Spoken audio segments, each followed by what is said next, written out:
xã đông vui, người đi thăm đi viếng đi chơi, người lo đi mua sắm Tết, người dâng hương đi lễ chùa. Mừng ngày Tết ta chúc cho nhau một năm thêm sung túc an vui, người nông dân thêm lúa thóc, người thương gia mau phát tài.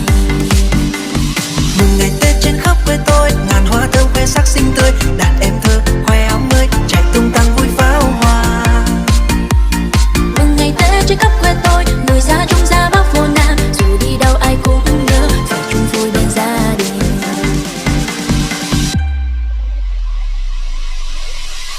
Tết Tết Tết Tết đến rồi, Tết Tết Tết Tết đến rồi, Tết Tết Tết Tết đến rồi, Tết đến trong Tim mọi người Tết Tết Tết Tết đến rồi, Tết Tết Tết Tết đến rồi, Tết Tết Tết Tết đến rồi, Tết đến trong tim mọi người Tết Tết Tết Tết đến rồi, Tết Tết Tết Tết đến rồi, Tết Tết Tết Tết đến rồi, Tết đến.